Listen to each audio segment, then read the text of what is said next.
اعوذ باللہ من الشیطان الرجیم بسم اللہ الرحمن الرحیم۔ عزیزان من، آج اکتوبر 1976 کی 10 تاریخ ہے اور درس قرآن کریم کا آغاز سورہ الانبیاء کی آیت 69 سے ہو رہا ہے، 21/6-9۔ بات چلی آ رہی ہے تذکرہ جلیلہ حضرت خلیل اکبر ابراہیم علیہ السلام۔ سابقہ آیات میں ذکر تھا ان کی اس حکمت اور معزت اور رشد کے طریقے پر پتھر کی مورتیوں کی بے بسی کا اظہار، اور اس کے متعلق ہم تفصیلی گفتگو پچھلے درس میں کر چکے۔ یہ بتایا جا چکا ہے کہ وہ پجاریوں کے علم میں تھا، وہ پہلے سے چیلنج دے چکے تھے۔ پھر اس کے بعد یہ کچھ ہوا تو انہوں نے خود حضرت ابراہیم سے یہ کہا کہ ابراہیم، اب کیوں ہمیں شرمندہ کرتے ہو لوگوں کے سامنے یہ پوچھ کر، یہ سوال کر کے کہ پوچھو ان بتوں سے اور ان کے ٹکڑوں سے، اور یہ جو ابھی اسی طرح صحیح عالم بیٹھا ہوا ہے، سب سے بڑا ان کا سرغنہ، ان سے پوچھو نا کہ تمہارے ساتھ یہ کس نے کیا ہے۔ تمہارا دعویٰ تو یہ ہے کہ یہ تمہیں غیب کی خبریں بتایا کرتے ہیں، لوگ اپنی مرادیں لے کر آتے ہیں اور تم ان سے کہا کرتے ہو کہ ٹھہریے ہم ذرا ان خداؤں سے پوچھ لیں، اور اس کے بعد پھر آ کے تم کہا کرتے ہو کہ تمہارے متعلق اس نے یہ کہا ہے، تمہارے متعلق یہ کہا ہے۔ یہ سارا فریب جو تم ان سے کرتے ہو اس کا پردہ چاک ہو رہا ہے۔ اگر یہ سب کچھ بتاتے تھے لوگوں کے متعلق تو جو خود ان کے ساتھ ہوا ہے یہ اس کے متعلق تو انہیں نے جیسے کہتے ہیں بائیں بائیں کا رکنا چاہیے تھا۔ تو اگر ایسا نہیں ہے تو بہرحال چلیے جائیے ذرا پوچھیے تو صحیح اس سے کہ یہ ہوا کیا ہے۔ کہا ہے کہ انہوں نے ابراہیم سے کہا کہ تم خود جانتے ہو کہ یہ بولتے نہیں ہیں۔ انہوں نے کہا کہ پھر اس کا اعتراف و اعلان و اقرار کیوں نہیں کرتے لوگوں کے سامنے؟ لیکن لوگوں کے سامنے یہ کچھ کیسے کریں؟ اور یہ کچھ دور ابراہیمی کی مذہبی پیشوائیت کا انداز نہیں ہے۔ ہر دور کی مذہبی پیشوائیت کا یہ عالم ہے کہ ان میں سے ان لوگوں کے سوا کے جو بالکل پکی روٹی کے ملا ہوتے ہیں بیچارے، یہ سب جانتے ہیں کہ جو کچھ ہم کہہ رہے ہیں یہ غلط ہے، یہ جھوٹ ہے، یہ فریب ہے۔ لیکن ہر اس دکاندار کی طرح جو ملاوٹ کر کے بیچتا ہے اور اس کو کہتا ہے بالکل خالص ہے، وہ جانتا تو ہے اس نے تو خود ملاوٹ کی ہوتی ہے۔ یہ بھی جانتے ہیں کہ جو کچھ ہم کہہ رہے ہیں یہ سارا تصنع ہے، ملمہ ہے، اس طرح ہے، پر جھوٹ ہے، کذب ہے، اور تنہائیوں میں اس کا اقرار بھی کرتے ہیں کہ ابراہیم تم خود جانتے ہو یہ نہیں بولتے۔ اور اس کے بعد پھر یہ تھا کہ وہ پھر علیحدگی میں بیٹھے اور انہوں نے کہا کہ کس قدر غلطی کی ہم نے کہ اس تماشے کو یہاں تک لے گئے، لوگ باہر جمع ہیں، سوال کر رہے ہیں، اب ان کا تقاضا ہو رہا ہے کہ جس نے یہ کیا ہے اس کو پھانسی دے دو، صلیب پہ چڑھا دو، کھال کھینچ دو، زندہ جلا دو، اور اندر یہ چھوٹ دو۔ انہوں نے کہا کوئی بات نہیں، یہ تو اندر ہی بات ہوئی ہے نا، ٹھیک ہے لوگوں سے جا کے کہو کہ یہ ہے وہ جس نے یہ کیا ہے، ہم نے معلوم کر لیا ہے، پکڑو، مارو، کھینچو، قتل کرو، صلیب پہ لٹکاؤ، زندہ جلا دو۔ قالوا حرقوہ وانصروا آلہتکم ان کنتم فاعلین۔ کہا کہ یہ اس ڈیمانسٹریشن سے کیا فائدہ ہے، خالی نعرے لگا رہے ہو، اس سے کیا ہوتا ہے؟ وہ یہ ہے اگر کچھ کرنا ہی ہے تم نے تو پکڑو اسے، جلاؤ اس کو زندہ۔ یہ اشتعال دلایا گیا ان لوگوں کو۔ اب اس کے بعد قرآن کریم میں 2-3 مقام پہ یہ چیز آتی ہے، قلنا یا نار کونی بردم و سلامن علی ابراہیم، اور پھر اس کا ترجمہ اور پھر اس کی تفسیریں۔ بات وہاں تک کیا کہ انہوں نے اس عوام کو مشتعل کیا، اشتعال دلایا، پکڑو مارو. اور یہ تو آپ میں پہلے بتا چکا ہوں کہ یہ یوں ہی کوئی عوام میں سے کوئی آدمی نہیں تھے، یہ بہت بڑے بلند منصب باپ کے بیٹے تھے، اور ان کا مقام بھی اس مقام کے اندر بہت بڑا تھا. سیدھی سی بات ہے کہ جو شخص بادشاہ کے سامنے جا کے اور اس سے اس قسم کا مناظرہ کرتا ہے تو یہ بادشاہ تک پہنچ کے مناظرہ کرنے والا شخص جو ہے وہ کوئی عام ملا مسجد کا تو نہیں ہو سکتا. بہت بڑی پوزیشن ہے ان کی. اس لیے یوں نہیں تھا کہ انہوں نے دیکھا کہ کیلے ہے اور عوام نے پکڑا اور بوٹی بوٹی کر دی. اس کے متعلق تو پھر کچھ سوچنے کی بات تھی.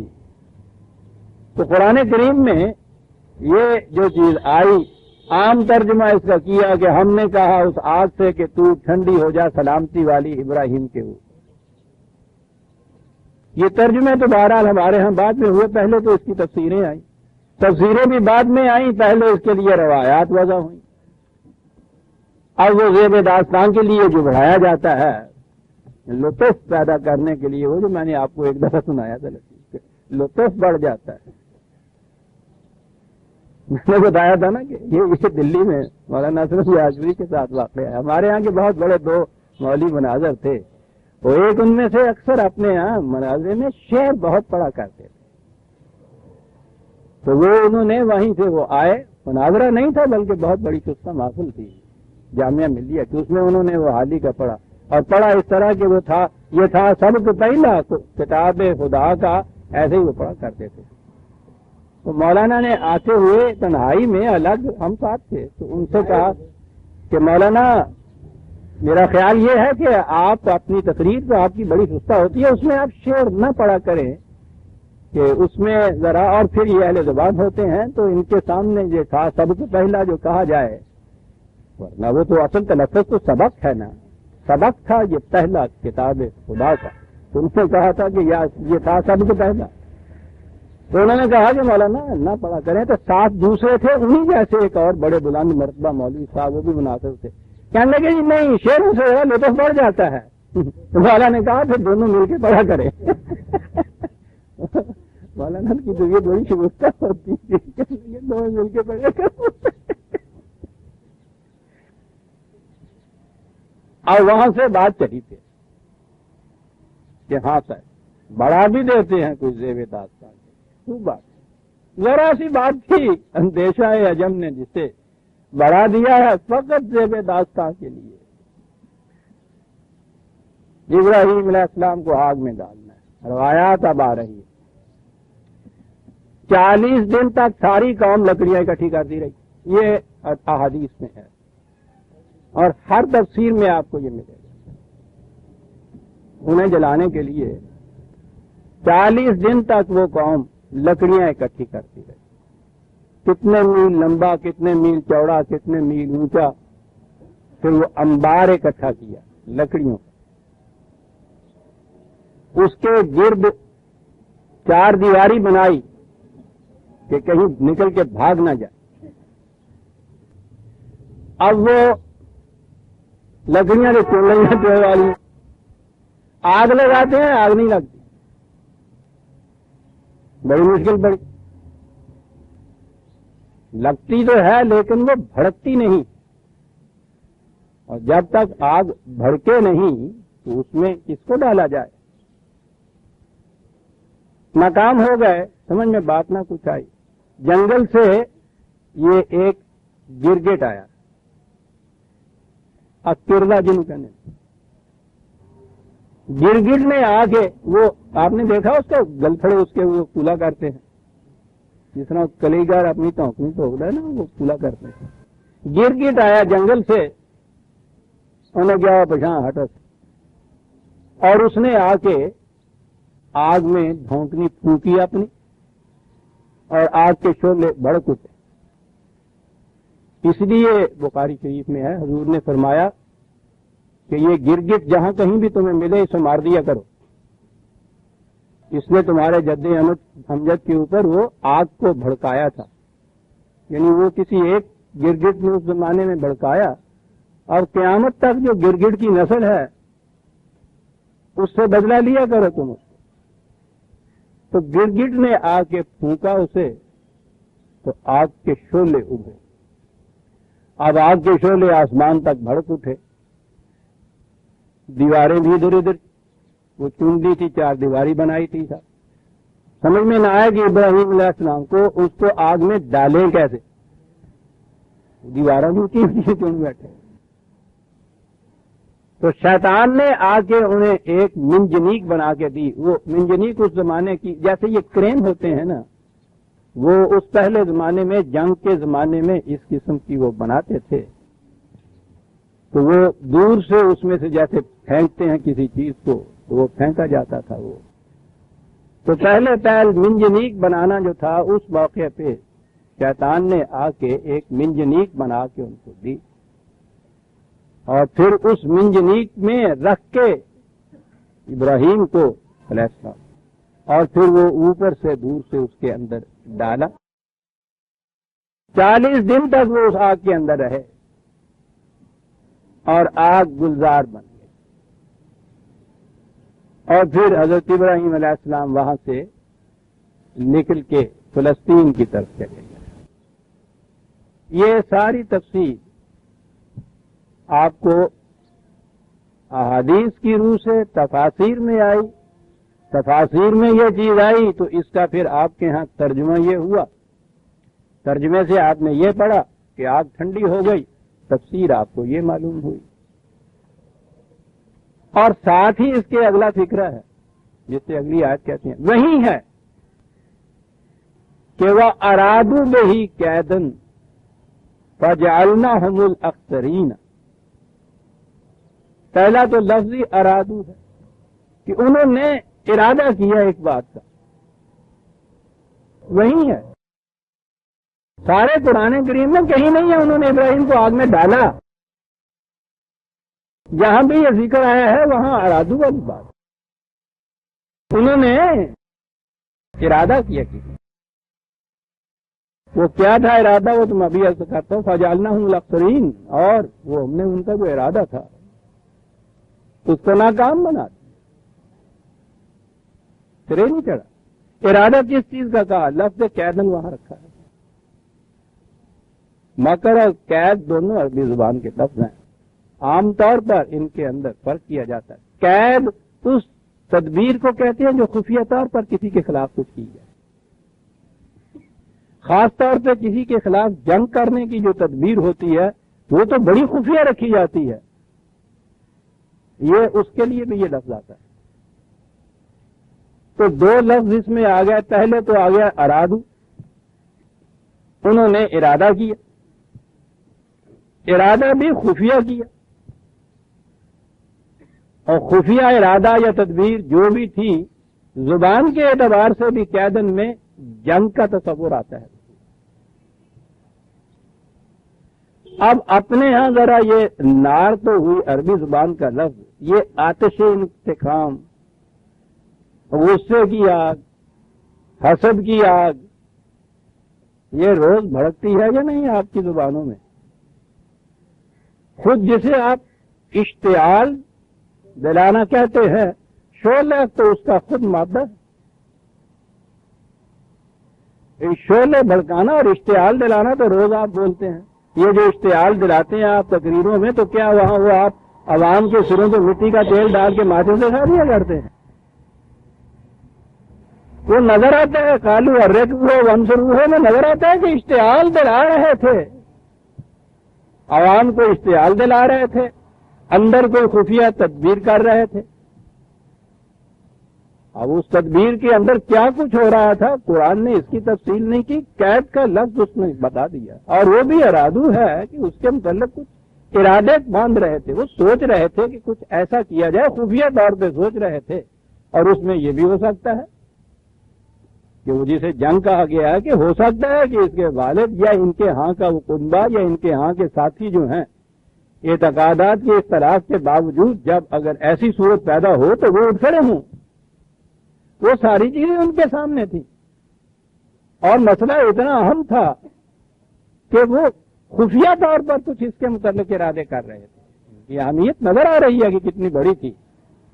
ورنہ کسی ایک فرد کا کے خلاف کچھ کرنا یا اس کو لے کے جلا دینا، یہ کون سے ایسا مشکل مسئلہ تھا جس کے لیے خفیہ سازشیں اور تدبیریں کرنی پڑتی ہوں؟ اور پھر وہ تو ارادہ ہی ارادہ ہے صاحب. جیسا میں نے عرض کیا، قرآن کریم میں کہیں بھی نہیں ہے کہ انہوں نے حضرت ابراہیم کو آگ میں ڈال دیا. یہ جو ان کے خلاف انتقام کی آگ بڑکائی جا رہی تھی، ہم نے ٹھنڈا کر دیا اور سلامن ہے صاحب. ابراہیم کو محفوظ رکھا، اور اسی لیے آگے ہے وَنَجَّيْنَاهُ وَلُوطًا.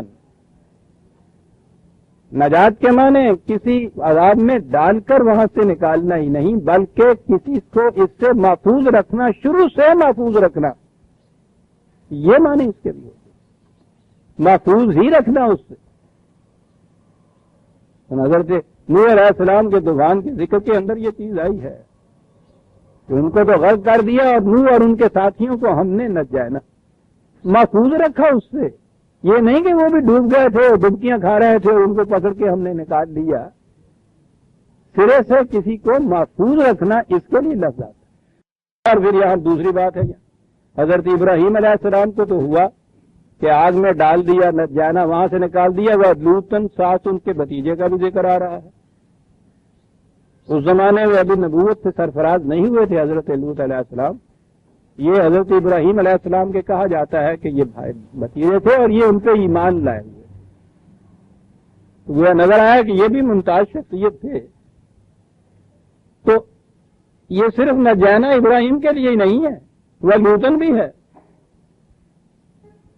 اور پھر وہاں سے آگ سے ہی نجات نہیں ہے، الی الارض التی بارکنا فیہا للعالمین. ہم نے ان کو اس ارض مقدس کی طرف سلامتی کے ساتھ بھیج دیا، اس ارض کی طرف جو بڑی سرسبز و شاداب واقع ہوئی ہے. یہ اس مقام پر ہے. دو اور مقام ہیں قرآن میں جہاں یہی ذکر آیا ہے، اور جیسا کہ میں نے عرض کیا تھا، ہر جگہ یہی کہا گیا ہے، اور کسی جگہ یہ نہیں کہا گیا کہ انہوں نے ابراہیم علیہ السلام کو آگ میں ڈال دیا اور وہاں آگ گلزار بن گئی، اور پھر اس کے بعد وہاں سے وہ نکل کے چلے گئے.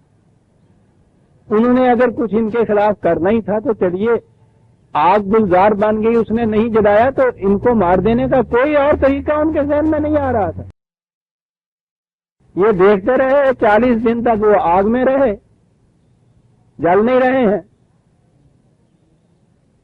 اور پھر اگر یہ ٹھنڈی بھی ہوئی ہے تو 40واں کر کے 40 دن ہوتے ہیں. پھر وہ وہاں سے آگ ٹھنڈی ہو گئی، نکل آئے، اور اتنا بڑا معجزہ دیکھ کے بھی وہ قوم ایمان نہیں لائی. یعنی یہاں سے وہ بھنگڑ فقیر جو ہے وہ منہ میں ذرا سی فاسفورس رکھ کے فو کر کے شعلہ نکالتا ہے تو پوچھو نہیں، وہ تو ایک طرف اس کے مزار تک کی پرستش ہونے لگ جاتی. اور وہاں اتنا بڑا معجزہ دیکھا ہے اس قوم نے، 40 دن تک اتنا بڑا انبار جل رہا ہے، اس میں وہ ایک شخص ڈالا ہوا ہے، اس کا بال بیکا نہیں ہوتا. 40 دن کے بعد وہ آگ پھول بن جاتی ہے، اس میں سے وہ مسکراتا ہوا باہر نکل آتا ہے، اور قوم ویسے ہی کافر کی کافر ہی رہتی ہے. لیکن یہ باتیں تو عزیزان من سوچنے کی ہیں، اور سوچنے کا جرم تو مذہب کے اندر ہوتا ہی نہیں ہے. دوسری جگہ اس کا ذکر 29/26 ہے، وہاں بھی ایسا آمن لہو لوط، حضرت لوط ایمان لائے ہوئے تھے ان سے. اب یہ تھا کیا جو کچھ یہ ہوا؟ یہ قریب قریب ہر نبی یا ہر رسول کی زندگی میں ایک ایسا دور آتا ہے. وہ رسول کی زندگی یوں قرآن میں آتی ہے کہ پہلے تو وہ جس قوم میں مبعوث ہوتا ہے وہیں انہی کو مخاطب کرتا ہے، انہی تک تبلیغ کرتا ہے، انہی تک پیغام پہنچاتا ہے.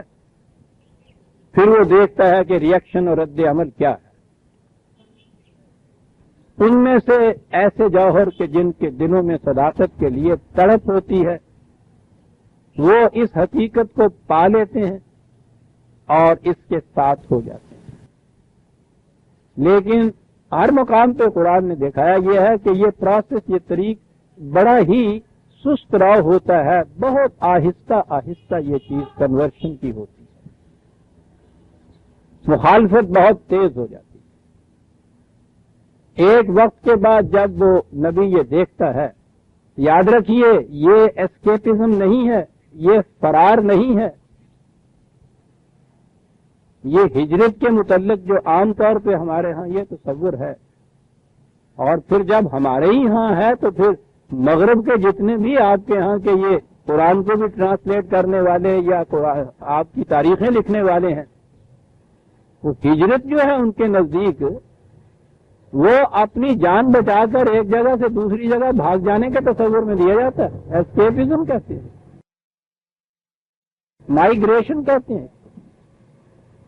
یہ نہیں ہے، یہ تو مشیت کے پروگرام کے اندر کی ایک کڑی ہوتی ہے کہ جس مقام پر آپ نبی پہلے اپنے پروگرام کا آغاز کرتا ہے، پوری محنت وہاں کرتا ہے کہ وہی قوم اس کو ایکسپٹ کر لے، وہیں یہ متمکن ہو دین. لیکن ایک خاصا عرصہ وہاں گزارنے کے بعد جب وہ وقت آتا ہے جب یہ دیکھا جاتا ہے کہ اس طریق سے اب ان کے اندر اور کوئی جوہر ایسے نہیں رہے ہیں جو کدھر آ جائیں گے منتقل ہو کر، اور یہ سرزمین، یہ خطہ زمین اس نظام کے تمکن کے لیے جس کی خاطر میں یہ سب کچھ کر رہا ہوں مساعد نہیں ہے، تو وہ کسی ایسے خطہ زمین کی طرف منتقل ہو جاتا ہے جہاں کی فضا اس کے لیے سازگار ہوتی ہے. چنانچہ ہر نبی کے ضمن میں یہ چیز جن کے تذکرے تفصیل سے قرآن میں آئے ہیں، یہ دیکھا کہ اس واقعے کے بعد یہ انتقال مکانی جو ہے، اس کے بعد جس نئی سرزمین میں، جس نئی فضا میں وہ جاتا ہے، وہاں دنوں میں یہ چیز بارآور ہو جاتی ہے. نبی کا کام یہی نہیں ہوتا کہ وہ لوگوں کو کنورٹ کرے، ان کو اس طرح سے مسلمان جسے کہتے ہیں مسلمان کرتا چلا جائے. مقصد تو اس کا یہ ہوتا ہے کہ وہ ایک ایسی جماعت تیار کرے جس کی بنا پر اس دین کو ایک عملی نظام کی شکل میں متشکل کر سکے. یہ عملی شکل میں متشکل کرنے کے الفاظ جو ہیں آج آسانیاں ایک اپنی مملکت قائم کرنا ہوتا ہے. دین متمکن ہی نہیں ہو سکتا جب تک اپنی آزاد مملکت نہ ہو، خواہ وہ چھوٹے سے کتے اور خطے کے اندر ہی کیوں نہ ہو. دین کے احکام کو بحیثیت قوانین کے نافذ ہونا ہوتا ہے، اور ان کا نفاذ تو اپنے خود مختار خطہ زمین کے اندر ہی ہو سکتا ہے، دوسرے کے یہاں تو ہو ہی نہیں سکتا. یہ مذہب ہے جس کے اوپر ہر جگہ عمل کیا جا سکتا ہے. انگریز کی عملداری اندازہ لگائیے، ہندوستان کی معصومیت، اس کے اندر دعویٰ لے کر ایک شخص آتا ہے خدا کی طرف سے میں آیا ہوں معمور، وہ جس کے لیے بہت سے دعوے پہلے سے خدا نے کیے تھے کہ حضرت عیسیٰ علیہ السلام بھی آئیں گے، ایک مہدی بھی آئیں گے، معمور من اللہ بھی آئے گا. وہ کیا پیغام لے کر آتا ہے؟ پیغام لے کے آتا ہے کہ حکومت برطانیہ کا اتباع اور فرما برداری اور معصومیت خدا کی طرف سے تم پر فرض قرار دی گئی ہے. کہا بھائی ان کی حکومت نے آزادیاں تم کو دی ہیں، ترقی کی راہیں سراسر کھلی ہیں، آزادیاں تم کو دی ہیں. چنانچہ دوسرا حکم جو خدا کی طرف سے بقول اس کے آیا وہ یہ تھا کہ اب جہاد منسوخ ہو چکا ہے. جس حکومت نے تمہیں اتنی خوشحالیاں بخشی اور مذہبی آزادی بخشی ہے، اس کے خلاف جہاد کا تو خیال بھی نہیں کرنا چاہیے. اب چھوڑ دو جہاد کا دوستوں خیال، جن کے لیے حرام ہے اب جنگ اور قتال، حرام ہے، خدا کی طرف سے کہہ رہے ہیں. اور یہ تو معمور من اللہ تھے. آپ کے ہاں جب تاریخ پاکستان کی جنگ تھی اس میں علامہ اقبال اور یہ جتنے بھی آپ کے نیشنلسٹ علماء کرام تھے، جنگ کس بات پہ تھی؟ مولانا حسین احمد مدنی جیسا شخص جس کے متعلق تصور آتا ہے کہ اتنا بڑا دین کا جاننے والا عالم دیوبند جیسے دارالعلوم کا ہے، وہ جو آپس میں وہاں جنگ ان کی ہو رہی تھی یا مخاصمت تھی، اس میں ان کی طرف سے ان کے بیانات موجود ہیں. وہ کہہ رہے تھے کہ بابا یہاں حکومت مشترکہ ہوگی ہندو مسلمان سکھ عیسائی سب کی، اور اس میں وہ گارنٹی آپ کو دے رہے ہیں نماز روزے حج زکات کی آزادی کی، تو اور پھر تمہارا تقاضا اسلام کی بنا پہ ہے کیا؟ تو اسی کے جواب میں کہا تھا نا علامہ اقبال نے کہ ملا کو جو ہے ہند میں سجدے کی اجازت، نادان سمجھتا ہے کہ اسلام ہے آزاد. یہ سجدے کی اجازت تو پہلے ادوار کے انبیاء اکرام کے زمانے میں بھی مخالفین دیا کرتے تھے، کوئی نہیں روکتا تھا. تو جیسے کئی دفعہ آ چکا ہے حضرت شعیب علیہ السلام کا تو واقعہ قرآن نے اسی لیے تبیین سے بیان کیا ہے کہ انہوں نے سلاد کے متعلق کہا، انہوں نے کہا کہ ہاں صاحب ہمیں کوئی اعتراض نہیں ہے، ٹھیک ہے پڑھ لیا کرو. یہ ترجمہ میں کر رہا ہوں، پڑھ لیا کرو. انہوں نے پڑھ لیا کرو کہا ہوگا، ورنہ انہیں پتا ہوتا کہ یہ کر لیا کرو تو کر لیا گا تو کبھی بھی نہ ہو کہتے پڑھ لیا کرو. تو سلاد کی ان سے انہوں نے اجازت لے لی یا بہرحال ایکسنٹ لے لی، رضامندی لے لی. اجازت تو میں نہیں کہوں گا، خدا نہ کرے، کہ ٹھیک ہے. اب جب سلاد شروع ہوئی تو انہوں نے کہا کہ شعیب یہ کیا کر رہے؟ کہنے لگا کیوں، تم نے تو کہا تھا مجھے کہ ہم معترض نہیں ہوں گے، تم سلاد قائم کر لیا کرو. کہنے لگا کہ ہم تو سمجھتے تھے کہ یہ پوجا پاٹ بھکتی کی قسم ہے، ہم گھنٹی بجاتے ہیں تم ڈھول بجا لیا کرو گے، لیکن تمہاری یہ سلاد کس قسم کی ہے جو ہمیں اس کی بھی اجازت نہیں دیتی کہ ہم اپنا مال بھی اپنی مرضی سے خرچ کر سکیں. جی ابھی تو نظام سلاد کا کی ابتدا ہے، چلیے تو صحیح آگے ذرا. اس سجدے کی اجازت وہ حکومت برطانیہ دے سکتی تھی، یا یہ جو ہندوؤں کے ہاں تحریک آزادی کی تھی سوراج کے بعد، اس کی اجازت آپ کو وہاں مل سکتی تھی؟ ٹھیک ہے، ملا کی نماز کی تو اجازت ہر جگہ مل سکتی، یہ اجازت آج بھی وہاں موجود ہے. یہ اجازت مکے میں موجود، یہ اجازت تو وہاں حضرت ابراہیم کو بھی شاید موجود ہوگی. ان کو اعتراض تو یہ تھا کہ ان کے بتوں کے خلاف یہ نہ کیا جائے اور یہ نہ کہا جائے. اپنے دور پہ بھکتی اور پوجا کے متعلق تو بات ہی نہیں ہے، وہ بھی اجازت دیتے ہوں گے. سوال تو یہاں سجدہ کرنے کی اجازت کا نہیں ہے. یہ آسمانی انقلاب کے دعوی تو ایک نظام قائم کرنے کے لیے آتے تھے، اللہ رحم ساری دنیا کے نظاموں کے خلاف، اور اس کی اجازت کوئی نظام بھی نہیں دے سکتا. بات میں بات آ گئی. ابھی کنونشن آنے والی ہے ہمارے ہاں کی 21 سے 24 تک یہاں منعقد ہوگی. میں نے اس میں اپنے خطاب کا عنوان ہی یہ رکھا کہ کس چیز کی اجازتیں وہاں دی جاتی ہیں اور کیا مقصد داری کے پاکستان کا. نماز روزے ہی کی بات ہوتی تو یہ جنگ ہوتی کیوں؟ تو میں عرض کر رہا تھا کہ ہجرت اپنی جان بچا کر ایک جگہ سے بھاگ جانے کا نام نہیں ہے. باقی رہا یہ کہ وہ اس کے لیے بھی اتنا اہتمام، اتنی حفاظت، اتنی احتیاط کیوں کی جاتی؟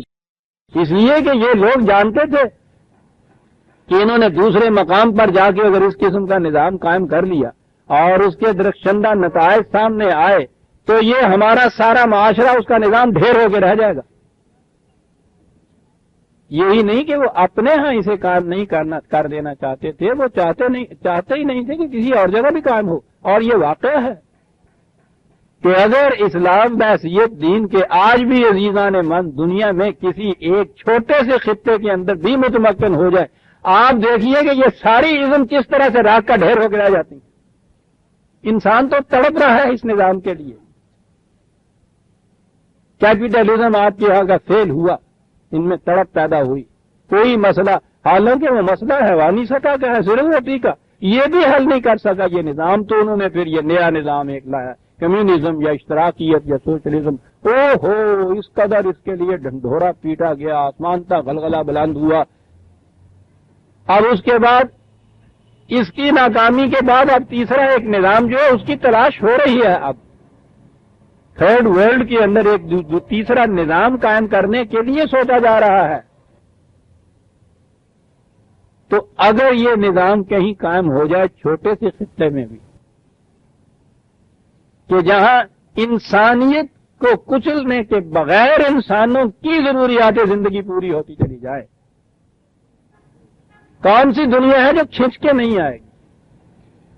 اذا جاء نصر اللہ والفتح ورأیت الناس یدخلون فی دین اللہ افواجا، دیکھا نصرت الہی کیسے آئی؟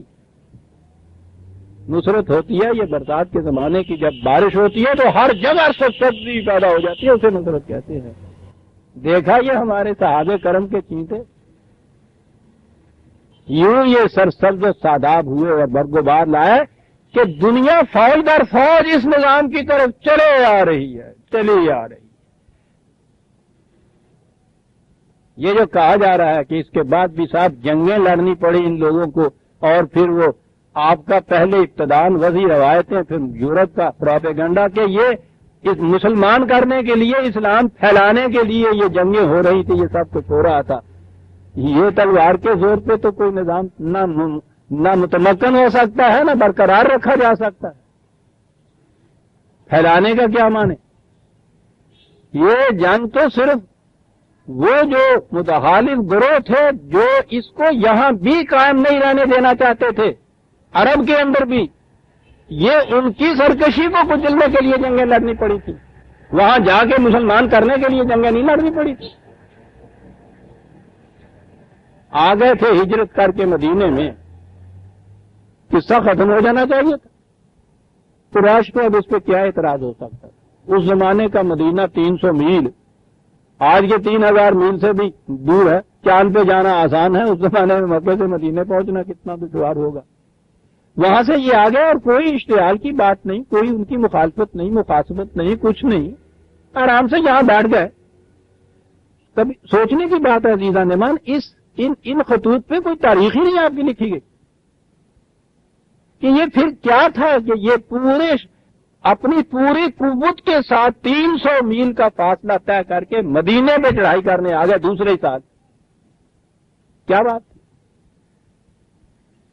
دین کا تمکن، باطل کا نظام کسی خطہ ارض کے اندر بھی نہیں پسند کرتا، اور میں یہی اس دفعہ بتانے والا ہوں کہ پاکستان کی تاریخ کی جو مخالفت تھی، صرف یہ نہیں تھی کہ ہندوستان کا ایک حصہ اتنا کٹ جائے گا اور وہ مسلمان وہاں بس جائیں گے۔ ٹھیک ہے، سیاسی طور پر یہ چیز بھی تھی ہندوستان کی کہ اتنی بڑی مملکت میں سے کوئی اتنا گاؤں بھی نہیں دینا چاہتا کسی کو، لیکن اصل وجہ نہیں تھی، یہ نہیں تھی۔ آپ دیکھیں گے کہ ان لوگوں کے بڑے بڑے جو چوٹی کے لیڈر تھے، انہوں نے یہ بات کہی تھی کہ خطہ زمین الگ لے لو، مملکت بنا لو، لیکن اگر تم وہاں اسلامی یا قرآنی مملکت بنانا چاہتے ہو تو ہم اس کے لیے تیار نہیں ہے کہ آپ کو اجازت دیں، مملکت بنا لو۔ یہ بنگلہ دیش کے اوپر قبضہ کرنے کے باوجود ہندوستان پھر پیچھے کیوں ہٹ گیا ہے؟ اس اعلان سے ہٹایا نا جب انہوں نے کہا کہ ہم یہاں سیکولر حکومت قائم کریں گے، انہوں نے کہا بسم اللہ۔ یہ چیزیں سوچنے کی ہیں عزیزان مان، قرآن یہ کچھ کہتا ہے، اور اب کیوں مخاصمت ہو رہی ہے؟ انہیں پھر سے اندیشہ ہے کہ ان کا رخ اس نظریے کی طرف آ رہا ہے۔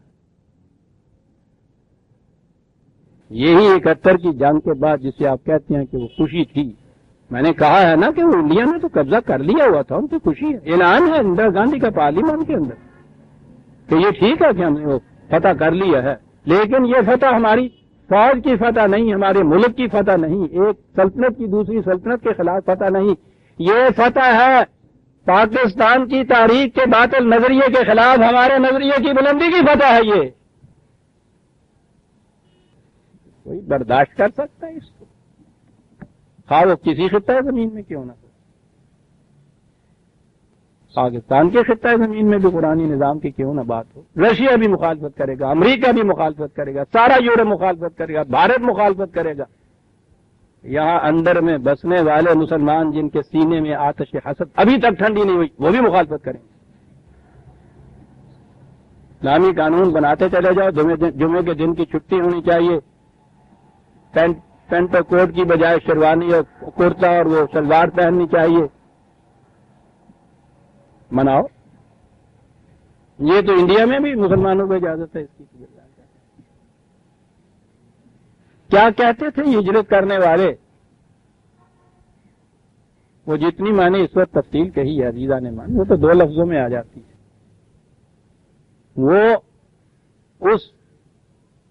وہ آگ کی جو چتا تیار کی گئی تھی اس میں سے محفوظ ہونے والا ابراہیم یہ نہیں تھا. اس کے بعد جو کہتا ہے یہ وہ تھا ابراہیم. قال انی مہاجر الی ربی الی ربی. وہ رب تو تمہاری شہرت سے بھی زیادہ قریب ہے. ہوا معکم اینما کنتم، جہاں تم ہو وہاں، جہاں بھی تم ہو وہاں خدا موجود ہے. یہ کیا کہہ رہے ہیں کہ میں جا رہا ہوں؟ میں لفظ مہاجر کا پھر ترجمہ بھی کروں گا. جا رہا الی ربی، اپنے رب کی طرف. تو بھئی رب تمہارا یہاں نہیں ہے؟ جی نہیں. الی رب، ٹھیک ہے، وہ ذات کے اعتبار سے ہر جگہ موجود ہے، اعتقاد کے اعتبار سے موجود ہے، لیکن وہ مقام کے جہاں ربوبیت صرف اسی کی ہو. انسان اپنی ضروریات زندگی کے لیے صرف اس کی ذات کا محتاج ہو، کسی انسان کا محتاج نہ ہو. میں کسی ایسے خطہ زمین کی طرف جا رہا ہوں جہاں حکومت صرف میرے خدا کی ہو، کسی اور کی نہ. میں وہاں جانا چاہتا ہوں. الی رب، مہاجرون الی رب. اب ہجرت کے معنی بھی مائگریشن ہمارے یہاں ہو رہا ہے. اس کے تو بنیادی معنی ترک کر دینا، چھوڑ دینا ہے نا. جب بھی آپ اس نظام کی طرف آئیں گے، اس کے علاوہ جتنے بھی اور نظام ہیں وہ تو باطل کے نظام ہیں. باطل کے ہر نظریے کو چھوڑنا پڑے گا ہجرت، ہر عقیدے کو چھوڑنا پڑے گا ہجرت، آباء و اجداد کے ہر مسلک کو چھوڑنا پڑے گا ہجرت.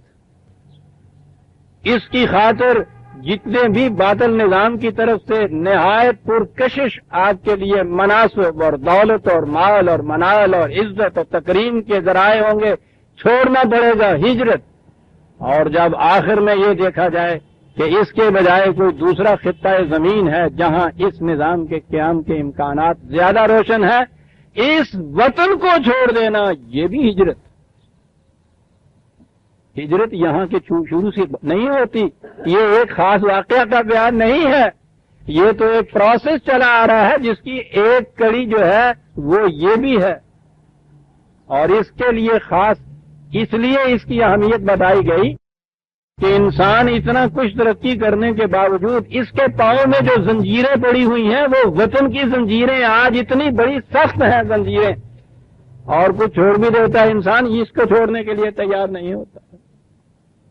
یہ نیشنلزم آپ کی جو ساری دنیا میں ہے یہ وطن کی محدودیت یا اس کی زنجیروں کی بنا پہ قائم ہے نا. اور یہی وہ وجہ ہے کہ حاکم قوم معقوم قوم کے فرد کو وطن بھی چھوڑنے نہیں دیتی. کیا کہا تھا حضرت موسیٰ علیہ السلام نے فرعون سے جا کر؟ کہا تھا کہ میں تمہارا کچھ چھیننے کے لیے نہیں آیا، میں تمہاری مملکت نہیں لینا چاہتا، تمہیں یہ سب کچھ مبارک، میں تو صرف یہ چاہتا ہوں کہ یہ قوم معقوم قوم جو ہے اس کو اس وطن سے لے کے نکل جاؤں، تمہارا تو کچھ نہیں بگڑتا. کہنے لگے جی کچھ نہیں بگڑتا، معقوم قوم یہاں سے چلی جائے تو حکومت ہم کس پہ کریں گے؟ ریت کے ٹیلوں پر. وطن نہیں چھوڑنے دیتے وہ. انی مہاجرن، تو آپ مہاجر کے معنی ہو گئے آپ کے. انی مہاجرن الی ربی. اور یہ تو اس سلسلہ دراز کی میں نے عرض کیا نا کہ وہ یوں کہ یہ آخری کڑی تھی کم از کم اس وطن میں. ابتدا کس سے ہوئی تھی؟ وہی حضرت ابراہیم علیہ السلام کا قول. یہ جتنے بھی آفل خدا تھے ان کے، آج ان کا اقتدار چمک رہا ہے، کل ہی ختم ہو جائے گا. آفل لا احب الآفلین، میں کبھی انہیں خدا نہیں بنا سکتا. جو آج ہیں اور کل ان کا اقتدار ختم ہو جائے. کیا انہوں نے کہا؟ انی وجہت وجہی للذی فطر السماوات والارض حنیفا وما انا من المشرکین. میں ہر شے کی طرف سے قطع تعلق کر کے اپنا رخ پھیر کر اس ایک نصب العین کی طرف اپنا رخ کرتا ہوں کہ جو میرے اس خدا کا متعین کردہ ہے جس نے بغیر کسی پہلے ساز و جراح کے وہ کائنات کو وجود میں لایا، اور اس ہر طرف سے قطع علائق کرنے کے بعد ایک کا ہونا ما انا من المشرکین. یوں میں یہ اعلان کروں گا کہ میں مشرک نہیں ہوں. مشرک وہ نہیں ہوتا عزیزان نے، اور اگر اس کا بھی ساتھ رکھا ہوا ہے اور اس کو بھی ساتھ رکھا ہے تو یہ تو توحید ہے نہیں. پہلا اعلان ابراہیمی، پہلا اعلان ہجرت یہ ہے انی وجہت وجہی للذی فطر السماوات والارض حنیفا. حنیفا نہ کسی جانے والا جو ہے اسے کہتے ہیں ادھر ادھر جو دیکھے بھی نہ چلتے ہوئے راستہ بدلنا تو ایک طرف رہا، نگاہ کا رخ بھی ادھر ادھر نہ ہو، وہ ہوتا ہے حنیف. یہ چھوٹی ہجرت ہر ایک سے قطع علائق ایک منزل کی طرف رخ موڑ دے. یہ اعلان ابراہیمی جو ہے آج بھی آپ کے ہاں یہ اعلان کیا جاتا ہے. آپ شاید انتظار کر رہے ہوں یہ دیکھنے کے لیے کہ کہاں کیا جاتا ہے، کون کرتا ہے. آپ کرتے ہیں، میں کرتا ہوں، ہر جگہ ہوتا ہے، 5 وقت ہوتا ہے. یہ جو نماز کی نیت ہوتی ہے نا، اس نیت میں پہلے یہ ہوتا ہے نا کہنا انی وجہت وجہی للذی. مشکلیں پہ ہوئی ہوں ہے کہ وہ امام جڑا ہے گا وہ قرت دے آخری لفظاں تے ہوندا انہیں چلے جانا ہوندا رکوع تے. مسئلہ یہ ہے کہ رکوع تو فکر اگر رل جائے نال تے پھر تو ایک رکعت جڑی ہے وہ بچ جاندی ہے. تے جے وہ رکوع تو اٹھ کھلوے تے وغار بھی بھگتنی پیندی ہے پہلی رکعت والی بھی. وہ آخری لفظاں دے ہوندا رکوع جان والا ہوندا یا گیا ہی ہوا ہوندا ہے گا تے نظر آوندا پہ اور رکعت پڑھنی پی جانی ہے، آنا نیت بھی کرنی ہے، پھر اللہ اکبر بھی کہنا ہے. تو پھر جس طرح نالے دا جھٹکا ہوندا نا انی وجہت ہوتا تھی سن لو تے انی وجہت تو اللہ بچ گئی، ایک رکعت بچ گئی، بال بچ گئے. وہ اعلان ابراہیمی آج بھی ہو رہا ہے عزیزان من آپ کے ساتھ. میں نے کہا تھا نا کہ آپ بھی کرتے ہیں، میں بھی کرتا.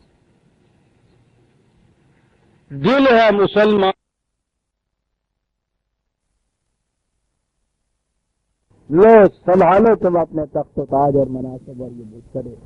انی ذاہب چلا میں اپنے رب کی طرف، چلا میں اپنے رب کی طرف. آؤ روکو جس میں ہمت ہے روکنے کی.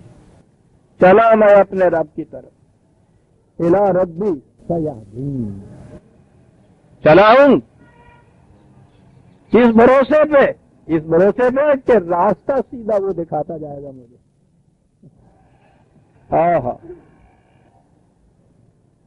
یہ تھی عزیزان من وہ نعرے ابراہیمی، اور یہ تھی اس سے نجات، یہ تھا اس سے مقصود.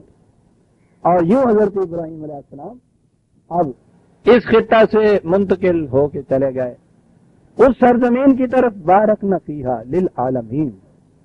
بڑی برکات والی زمین، بڑی سرسبز و شاداب، بڑے حسین امکانات جس میں مثمر ہوں. اور یہی پھر حضرت ابراہیم کے انتقال مکانی ہے جہاں یہ پھر اس خطہ فلسطین کے اندر یہ اتنے انبیاء کرام کا سلسلہ حضرت عیسیٰ علیہ السلام تک کے انبیاء کرام جو ہیں وہ اسی خطہ زمین کے اندر. شام فلسطین تو آج ہم فلسطین یوں الگ کہتے ہیں نا، یہ کتنا ٹکڑا نہیں. شام کا علاقہ، یہ اردن کا، یہ فلسطین کا، یہ سارے علاقے جو ہیں یہ سارے ہی علاقے اس زمانے میں ارض بابرکت کہلاتے تھے. سرسبز و شاداب زمین، یہ صحراؤں کے بنجر زمینوں کے رہنے والوں کے لیے سرسبز خطہ زمین جہاں پانی اتنی افراد سے ہو، دجلہ فرات بہ رہے ہوں، وہاں آ کے شام کی سرسبز علاقے، فلسطین کے علاقے، ویسے گویا رہائش کے لیے بھی یہ یہاں کی قرآن کہتا ہے کہ یہاں پھر ان کو ہم نے مملکت عطا کی تھی ابراہیم کو. ملکن عظیم، لفظ ملک آیا ہوا ہے وہاں. نبوت دی پھر اور ملک عظیم دیا. یہ ہے ہجرت کا نتیجہ عزیزان من.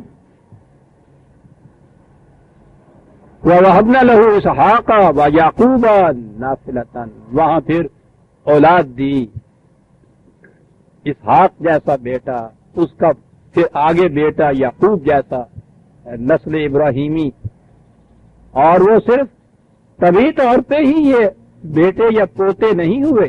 وَكُلًّا جَعَلْنَا صَالِحِينَ، ہر ایک ان میں سے عجیب و غریب صلاحیتوں کا مالک تھا. نبوت تو وہ بھی چیز تھی، وہ بھی ہم دیتے چلے گئے. عجیب صلاحیتوں کے مالک تھے. وَجَعَلْنَاهُمْ أَئِمَّةً يَهْدُونَ بِأَمْرِنَا، پہلی چیز کیا تھی؟ صالحین کی پہلی علامت لیڈرشپ ان کے حصے میں آئی، امامت ان کے حصے میں آئی. وہاں وہ صرف عوام میں سے بن کے نہیں رہ گئے. حضرت ابراہیم علیہ السلام کے متعلق جب دوسرے مقام پہ یہ ہے کہ وہ ابراہیم جب پورا اترا ان تمام مقامات میں جہاں جہاں اس کی صلاحیتوں کا ٹیسٹ ہو رہا تھا، تو اس کے بعد یہ ہے نا یہ کہ ابراہیم ہم نے تمہیں نو انسانی کی امامت کے لیے چن لیا ہے. بڑی چیز ہے. ائمتیں، اسلامی نظام قائم جہاں ہو وہاں کے رہنے والا سربراہی نہیں، وہ پوری قوم اور پوری امت کا نظام ہوتا ہے. وہاں یہ نہیں ہوتا کہ ہیڈ آف دی اسٹیٹ صرف امام ہوتا ہے. وہ پوری کی پوری قوم ہوتی ہے. کن کی امام ہوتی ہے؟ وہ پوری کی پوری قوم ہوتی ہے باقی نو انسانوں کی امامت کے لیے. کس قوم کے حصے میں یہ لیڈرشپ آتی ہے؟ یہدون بامرنا، ہماری وحی کے مطابق وہ اب یہ مملکت کاہے کے لیے عطا ہوتی؟ اچھے بڑے لوگوں کو گمراہ کرنے کے لیے. کہا یہدون نہیں، غلط راستے پہ چلنے والوں کو صحیح راستہ دکھانے کے لیے. یہ ہوا مقصد اس مملکت کے قیام کا، صحیح راستہ دکھانے کے لیے. وَأَوْحَيْنَا إِلَيْهِمْ، اور وہ وحی کے ذریعے صحیح راستہ دکھایا جا سکتا ہے. ہم نے ان کی طرف وحی کی. کیا چیزیں تھی؟ فعل الخیرات، بڑا جامع لفظ ہے یہ خیر کا. وہیں سے یہ خیرات کا لفظ آیا ہوا ہے، اور یہیں سے اختیارات کا لفظ بھی تو ہے نا. قرآن کے اعتبار سے اگر یہ خیر خیرات یا اختیار والی بات آئے گی تو یہ تو شر کے مقابلے میں آتا ہے. زبان میں بھی ہے اور قرآن کے اندر بھی شر کے مقابلے میں آتا ہے.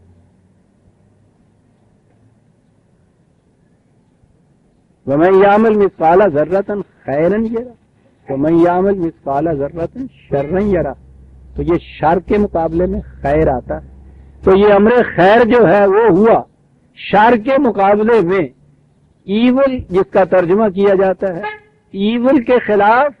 اس کے اللہ رحم جو کچھ بھی ہوگا وہ خیر ہوگا.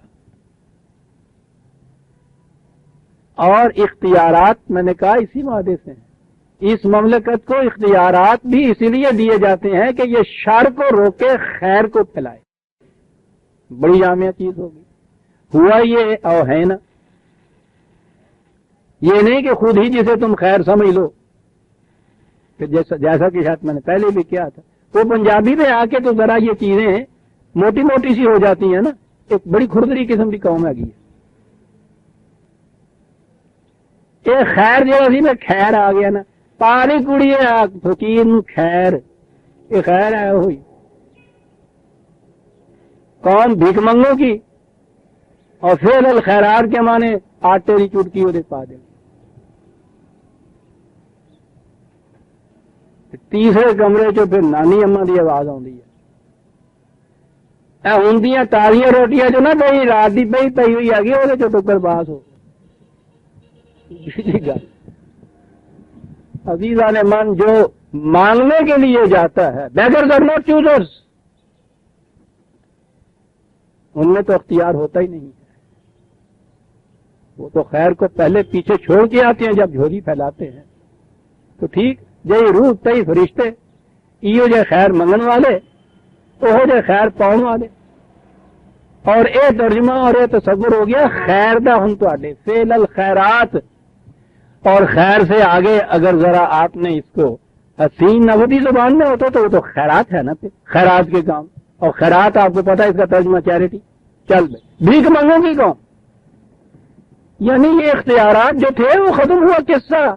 زیادہ سے زیادہ خیر نہ صحیح خیرات کو آپ جانتے ہیں نا پھر کیا ہوتی. یہ تو آپ کے اور سب سے بڑی نیکی آپ کے یہاں خیرات ہے. آپ ایک پہلے کلاس آپ کے یہاں ہوگا نا، تب کا ہوگا نا جن کو خیرات دی جائے گی. یہ بھی خیرات دیں گے نا، آپ خیرات کے کام کریں گے نا.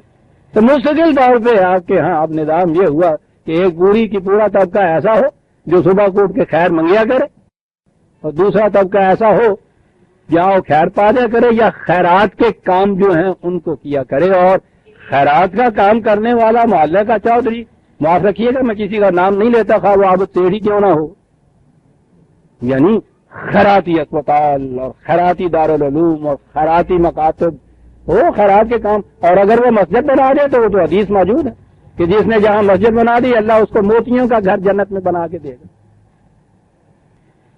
کسا خیرات یہ ہے. انبیاء کرام کو اوحینا الیہم فعل الخیرات، یہ کیا تھا خیرات کا کام؟ کہا کہ واقام الصلاۃ و ایتاء الزکات، یعنی کہا یہ گیا تھا کہ صلاۃ کے نظام کو قائم کرو، ایتاء زکات، زکات دو. خیرات تو ہو گئی، وہ خیرات کے کام. اقام الصلاۃ ہو گئی یا مسیطاً نماز. ایتاء زکات ہو گئی، جتنا مال جی جائے جمع کر لے جاؤ، اور سال کے بعد اس میں سے وہ بھی اگر آپ ذرا سے بدو واقع ہوئے ہیں تو پورے مال میں سے نکال دو.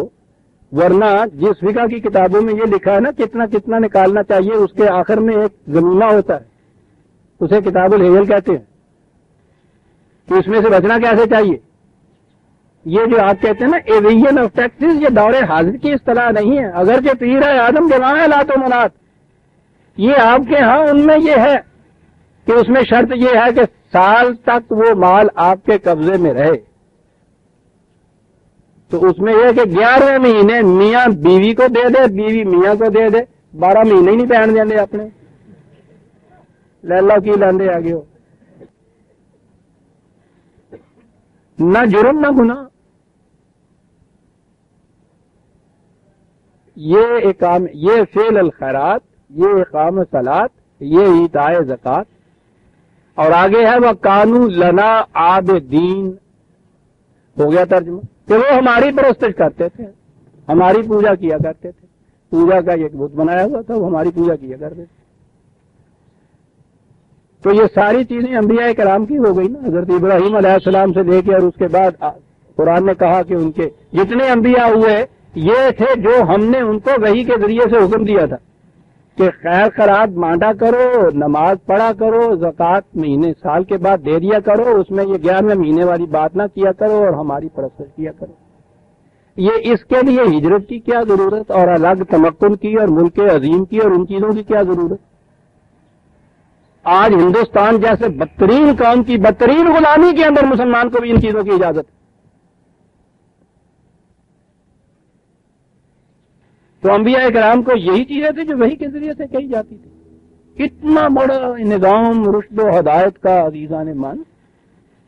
کائنات کے سارے نظام کے رغم ایک نظام ہے خدا کی طرف سے براہ راست کسی کو وحی کا علم دینا اور اس کا اس طرح سے نظام قائم کرنا کوئی چھوٹی بات انقلابی نہیں ہے. تو یہ سارا کچھ سلسلہ جو تھا وہ اس کے لیے، اور یہ سارا تذکرہ حضرت ابراہیم اور انبیاء کرام کا وہ اس لیے کہ ہماری وہ پوجا پرستش کرتے تھے، نماز پڑھا کرتے تھے، زکوٰۃ دے دیا کرتے تھے اور خیر خیرات کے کام کیا کرتے تھے. انبیاء کرام لنا عابدین نے تو سارا مسئلہ حل کر. کاہے کے لیے یہ ہجرت تھی؟ کیوں اعلان ہوا تھا کہ انی ذاہب الی ربی؟ کیا بات تھی جس کے لیے یہ مقام چھوڑ کے اس مقام کی طرف جا رہا تھا؟ وہ کیا چیز تھی جس کے لیے ملک عظیم قرآن کہتا ہم نے ان کو دیا؟ کاہے کے لیے دیا تھا؟ صرف اس لیے دیا تھا کہ لنا عابدین. کہ وہ ہمارے سوا کسی کے محکوم نہ رہیں. یہ چیز تو عزیزان من کسی مخلوط حکومت میں محکومی کے دور میں ایسے علاقے میں ہو ہی نہیں سکتی. خود اپنی مملکت مسلمانوں کی ہو اور اگر اس میں قرآن کی حاکمیت نہ ہو تو وہاں بھی لنا عابدین نہیں ہوتا. لنا عابدین یہ اعلان بھی ہوتا ہے ہمارے روز ہوتا ہے، میں بھی کرتا ہوں، آپ بھی کرتے ہیں. جو نماز پڑھتی ہیں کم از کم 44 مرتبہ تو کرتے ہی ہیں نا، اگر نفل چھوڑ دیں. کیا اعلان کرتے ہیں پہلے ہی شروع میں؟ ایاک نعبد لنا عابدین. یہاں حکم تھا ایاک نعبد. وہ میں نے کہا نا کہ ابراہیمی وہ ساری ملت ہم دہرائے چلے جا رہے ہیں. لنا عابدین کہا تھا، ہم کہتے ہیں ایاک نعبد و ایاک نستعین چلا جا رہا ہے. ایاک نعبد و ایاک نستعین ایاک نعبد. ہم صرف تیری معصومی اختیار کرتے ہیں، کسی اور کی نہیں. اور یہی چیز ہے قانون لنا عابدین. اور جب کوئی اس طرح کا اقرار اعتراف اور اعلان کرتا ہے تو وہ اقامت صلاۃ ہوتی ہے. یہ ہے. اور وہ بھی مقصود بالذات نہیں ہوتی کہ اپنے طور پہ ذاتی طور پہ اس کی عبودیت اختیار کر لی، اقامت صلاۃ بھی کر لی. نہیں، وہ ایک مقصد کا ذریعہ ہے. مقصد کیا ہے؟ ایتاء زکوٰۃ، نو انسانی کو سامان نشو و نما بہم پہنچانا. یہ تھا ابراہیم علیہ السلام کا قصہ. ولوطن آتیناہ حکما وعلما ونجیناہ من القریۃ التی کانت تعمل الخبائث. اس کے آگے یہ ذریت ابراہیمی میں سے جو انبیاء کرام علیہ السلام آئے ہیں نا، ان کا یوں ہی مختصر سا تعارف کراتا جا رہا ہے قرآن. کیونکہ آخر میں جا کے بات اس نے کچھ اور کہنی ہے، جس تک یہ لیے جا رہا ہے ان واقعات کو بیان کر کے. اور حضرت لوط علیہ السلام پہلے تو یہ کہا ہے کہ وہاں جب تھے یہ تو نبوت سے سرفراز نہیں ہوئے تو یہ ایمان لائے تھے ابراہیم کے اوپر. تو نبوت سے پیشتر کی یہ چیز ہوتی ہے. اور اس کے بعد پھر حضرت لوط علیہ السلام ان سے الگ ہو کر اس خطے میں چلے گئے تھے جسے اب ڈیڈ سی اب کہا جاتا ہے، بحر میت. اس کے گرد و پیش کا جو علاقہ ہے وہیں اسی میسوپوٹیمیا کے اندر ہی یہ وہاں چلے گئے اس قوم کی طرف. وہاں کا قصہ جب یہ آئے گا تو میں وہاں تفصیل سے بیان کروں گا کہ وہاں کیا ہوا تھا. لوط کو بھی ہم نے حکمن و علمن، حکمت نہیں ہے حکمن، حکومت عطا کی گئی. اور حکومت جو تھی اس کے ساتھ علم عطا ہوا. العلم تو قرآن کریم سے وہی ہے. صرف علمن کے اندر العلم وہی بھی آئے گی اور دیگر ذرائع سے جو انسان اقتصادی طور پر علم حاصل کرے گا وہ بھی اس کے اندر آئے. اور اس کے بعد یہ ہے کہ وہاں بھی یہ سب صورت پیدا ہو گئی کہ وہاں امکان نہ رہا اس کا. نجیناہ من القریۃ التی کانت تعمل الخبائث. وہ سرزمین، وہ قریہ، وہ بستی، وہ علاقہ کہ جہاں کے لوگ خبائث پر عمل پیرا تھے، باز نہیں آتے تھے، وہاں سے یہ ہجرت کر کے دوسری طرف چلے جائے. یا پھر وہی نجینہ کا لفظ. انہیں تو کسی آگ میں نہیں ڈالا گیا تھا، حضرت لوط کو تو کسی عذاب میں مبتلا نہیں کیا گیا تھا. نجینہ پھر وہی لفظ آیا ہے، ان سے نکال کے محفوظ دوسری جگہ. انہم کانوا قوم سوء فاسقین. وہ قوم جو تھی بڑی ہی نامواریاں پیدا کرنے والی تھی، فاسق تھی. ان الفاظ کا مفہوم بہت دفعہ درس میں آ چکا. چند لفظوں میں دوہرا دوں میں، تجدید یادداشت ہو جاتی ہے. ہر پھل کے اوپر ایک چھلکا ہوتا ہے، وہ اس چھلکے کے اندر نشو و نما پاتا ہے، شباب تک پہنچ جاتا ہے، پکتا ہے. وہی پھل ہے کہ جس کو پھل کہا جاتا ہے. اور جب کسی پھل کا اوپر سے وہ چھلکا پھٹ جائے یا وہ پھاڑ دے اندر سے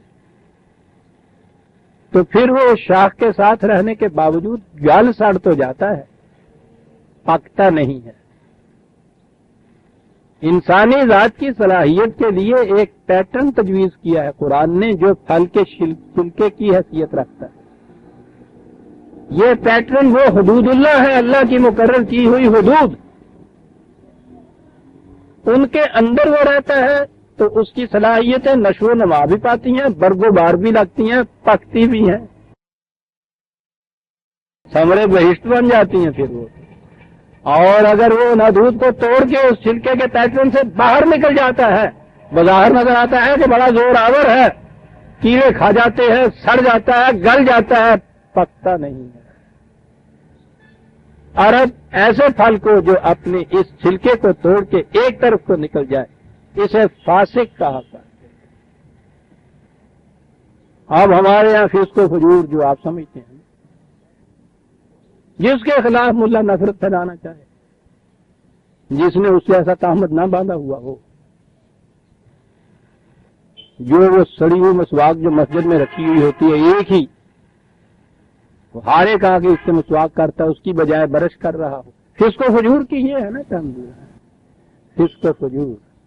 فجرہ کے بھی یہی معنی ہوتے ہیں. خیر، فاسقین وادخلناہ فی رحمتنا انہ من الصالحین، اور وہاں سے ہم اس کو لے گئے اور ہم نے اس مقام میں وہ ہم اس کو لے گئے جہاں ہماری رحمتوں کا صحابہ کرم ذوق انہ من الصالحین، اس کی صلاحیتی برومانوزی ونوح اذ نادى من قبل، ان سے پہلے نوح کا بھی قصہ اسی قسم کا ہے. وہ بھی ایک وقت تک اپنی قوم کے اندر رہے، وہاں تبلیغ کی، سب کچھ کہا، اور اس کے بعد فنادا من قبل فاستجبنا له واذا فنجيناه واهله من الكرب الذي، اس نے بھی ہمیں پکارا اور کہا کہ الہ العالمین اب یہاں تو امکان نہیں رہا ہے، فرمائیے. اس نے کہا ٹھیک ہے، نکل جائیے یہاں سے، چلے جائیے ایسے خطے کی طرف جو مساعد ہے. یہ نادا کی بات یہی ہے. یہ سارا کچھ مشیت عزی کے پروگرام کے مطابق وحی کے تابع ہوتا تھا جو نبی کرتا تھا. آج خود نہیں، جب جی چاہے اٹھ کے کھڑا ہو جاتا تھا. آتا ہے ایک واقعہ قرآن میں حضرت یونس علیہ السلام کا، کہ جس کو کیلکولیشن میں ذرا سے اجتہادی غلطی لگ گئی تھی، ذرا سا قبل وقت وہاں سے نکل گئے تھے، فوراً گرفت ہو گئی. یہ اس مشیت کے پروگرام کے مطابق ہوتا تھا سب کچھ، وہی کتابیں. فنجینا واہلہ من قبل العظیم، اہل کے معنی اہل و عیال نہیں ہے وہ، جیسا کہ قرآن میں آیا ہوا ہے. ان کا تو بیٹا بھی اہل میں شامل نہیں ہوتا تھا، ان کے ساتھی. یہ رشتے ہی عجیب و غریب پھر بن جاتے ہیں عزیزان مان. جب یہ وہی آتی ہے، اسلام آتا ہے، قرآن آتا ہے، اہل بھی اور ہو جاتے ہیں، اہل بیت بھی اور ہو جاتے ہیں، آل بھی اور ہو جاتی ہے. کہ تو یہ پہلے رشتے ہی منقطع ہو جاتے ہیں. ان میں سے بھی جو اس کے ایمان میں اس کے ساتھ اشتراک کرتا ہے، وہ اس کے آل میں، اہل میں، دوستوں میں، رفقا میں شامل ہو جاتا ہے. حضرت نوح علیہ السلام کو حقیقی بیٹے کے متعلق کہہ دیا گیا تھا نا کہ نہیں، غلط نگہی تھی. پرانے کانسیپٹ کے مطابق تم نے سمجھا تھا کہ وہ اہل میں سے ہے، وہ تمہارے اہل میں سے نہیں ہے، بیٹا بھی نہیں تھا. بیوی کے متعلق بھی یہ کہہ دیا کہ نہیں، وہ تو ان کے ساتھ تھے، وہ بھی اہل میں نہیں، بیوی بھی، یعنی جس کے لیے لفظی اہلیہ ہے ہمارے ہاں نہیں ہے. باپ بھی نہیں، ابراہیم کا باپ بھی نہیں اہل میں، بیٹا بھی نہیں، جیسا میں نے ابھی عرض کیا ہے. حضرت لوط کی بیوی کے متعلق بھی یہ مال و دولت دنیا، یہ رشتہ و فرزند، بتان وہم و گمان، لا الہ الا اللہ. بتان وہم، کیا بات اس شخص کی ہے. یہ رشتہ وہم و گمان کا رشتہ ہے. بچپن پیدا ہونے کے ساتھ ہی کوئی بچہ بچھڑ جائے اپنے اگر باپ سے یا ماں سے، کچھ اس کا پتہ نہ ہو، جوان ہو جائے، اس کے بعد وہ دن رات بھی کہیں اکٹھے رہے، وہ پہچانتے بھی نہیں ایک دوسرے کو کہ یہ باپ ہے، یہ بیٹا ہے. وہ تو جو پہلے دن سے تعلق وہ قائم ہوا ہے وہ ساتھ رہتا ہے، ذہن کے اندر وہ رشتہ موجود ہوتا ہے، اور اس کو بھی پھر گمان وہم، بتان وہم و گمان، اور ہوتے یہ بت ہیں. اہل میں نے عرض کیا تھا کہ اس کے معنی یہ رشتہ دار نہیں ہے، جماعت ہے. ساتھی ہیں ایمان کے رشتے کے ساتھ. وَنَصَرْنَاهُ مِنَ الْقَوْمِ الَّذِينَ كَذَّبُوا بِآيَاتِنَا إِنَّهُمْ كَانُوا قَوْمًا سَوْءٍ فَأَغْرَقْنَاهُمْ أَجْمَعِينَ. اور ہم نے ان کو بھی غالب کیا اس قوم کے اوپر. وہ قوم بھی بڑی فاسق تھی قوم. سوئن کا لفظ تو بار بار آتا ہے، ناہمواریاں پیدا کرنے والی. وہ بھی تباہ ہو گئی تھی.